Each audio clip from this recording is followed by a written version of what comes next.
ফরিদপুরে চলছে শারদীয় দুর্গা উৎসব। সারা দেশের মতোও কিন্তু আসলে এই ফরিদপুরেও নানা উৎসাহ উদ্দীপনার মধ্য দিয়েই সনাতন ধর্মাবলম্বী যারা রয়েছেন তারা কিন্তু এই উৎসবটি পালন করছেন। আজকে কিন্তু এই অষ্টমী পূজা হয়েছে এবং যে মন্দিরগুলো রয়েছে সেখানে কিন্তু এই অষ্টমীর পূজা অনুষ্ঠিত হয়েছে। এবং এই শুধু শহরেই নয়, আমি কিন্তু ঠিক এই মুহূর্তে রয়েছি ফরিদপুর জেলার সদরপুর উপজেলার কৃষ্ণপুর ইউনিয়নের ঠিক মালোপাড়া যে মন্দিরটি রয়েছে সেখানেও ঠিক শহরের মতোও কিন্তু আসলে এই গ্রামেও কিন্তু আসলে এই উৎসবের আমেজ বইছে এবং সনাতন ধর্মাবলম্বী যারা রয়েছেন তারা কিন্তু এই শারদীয় দুর্গা উৎসব কিন্তু তারা উৎসাহ উদ্দীপনার মধ্য দিয়ে কিন্তু তারা পালন করছেন। পাশাপাশি কিন্তু আসলে অন্য ধর্মের যারা রয়েছেন তারাও কিন্তু এই শারদীয় দুর্গা উৎসব একসাথে সামিল হয়ে কিন্তু তারাও উৎসবটি কিন্তু তারা উদযাপন করছেন। দুর্গাপূজা দেখতে বেরিয়েছি, সদরপুর থেকে এসেছি, বিভিন্ন জায়গা ঘুরবো, আনন্দ করব, এটাই।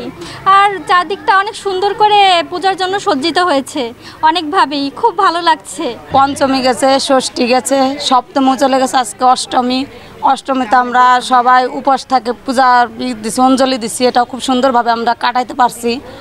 এখন এরপর সন্ধ্যা আরতি আছে, এটাও খুব সুন্দরভাবে আশা করছি খুব ভালোভাবেই হবে আমাদের। আগামীকাল নবমী, তারপরের দিন দশমীতে আমরা সব বন্ধু বান্ধব সবাই মিলেমিশে সিঁদুর খেলবো। এবারকার পূজাটা খুব সুন্দরভাবে আমাদের কাটতেছে। আর ভবিষ্যতেও যাতে সামনের দিনগুলো আমাদের খুব ভালোভাবে যায় এটাই আমরা প্রত্যাশা করতেছি। আত্মীয় স্বজন আসে, সবাই নিয়ে আমরা আনন্দ উৎসব করি। দশরার দিন আমরা সবাই মিলে সিঁদুর খেলাই, এই আমরা আনন্দ ফুর্তি করি সবাই মিলে।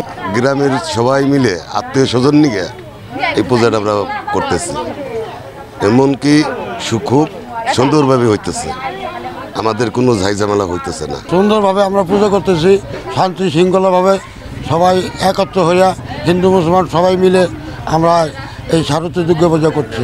এই দুর্গাপূজাকে ঘিরে কিন্তু জেলা পুলিশের পাশাপাশি র্যাব সহ আইন শৃঙ্খলা রক্ষাকারী বাহিনীর যারা সদস্য রয়েছেন তারা কিন্তু এই কঠোর নিরাপত্তা বলয়ে তারা কিন্তু এই শারদীয় দুর্গা উৎসবটি কিন্তু তারা নিরাপত্তা ব্যবস্থা জোরদার করেছেন। এবং এই যে মন্দিরগুলো রয়েছে এখানে কিন্তু আনসার বিডিবির সদস্য নিয়োজিত রয়েছে। এছাড়াও কিন্তু মন্দির কমিটির পক্ষ থেকে রয়েছে স্বেচ্ছাসেবক দল, তারা কিন্তু তাদের মতো করে এই মন্দিরের নিরাপত্তা রক্ষায় কিন্তু তারা ব্যবস্থা নিচ্ছেন। তবে এখন পর্যন্ত এই অষ্টমীর দিন চলা পর্যন্ত কিন্তু কোনো অপ্রীতিকর কোনো ঘটনা ঘটেনি। এবং এই যে মন্দিরগুলো রয়েছে জেলার বিভিন্ন মন্দির কিন্তু পরিদর্শন করছেন বিভিন্ন রাজনৈতিক দলের নেতৃবৃন্দ সহ প্রশাসনের কর্মকর্তাবৃন্দ। আমি গত 3 দিন যাবত প্রত্যেকটা পূজায় আমি গিয়েছি এবং আজকেও আমি প্রত্যেকটা পূজায় যাব। আগামীকালেও চর প্রদর্শন আমি যাব।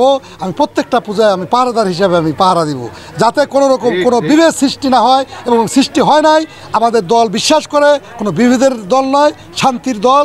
অতএব যার যার ধর্ম শেষে পালন করবে, সেই দল সৃষ্টি করেছে শহীদ রাষ্ট্রপতি জিয়াউর রহমান। সেই দলের আদর্শ আমার বুকে ধারণ করি, সেটাই এটা এখানে পালন করতে হবে। এবং সবার কাছে আমি অনুরোধ করছি আমার নেতাকর্মীরা সেভাবে সোচ্চার, সেভাবে হিন্দু ভাইদের প্রতি তারা যতটুকু সাহায্য করার ততটুকু সাহায্য করতেছে। এই সদরপুর উপজেলায় 36টি মণ্ডপে কিন্তু দুর্গাপূজা অনুষ্ঠিত হচ্ছে এবং জেলায় 757টি পূজা মন্দিরে কিন্তু এই দুর্গাপূজা অনুষ্ঠিত হচ্ছে।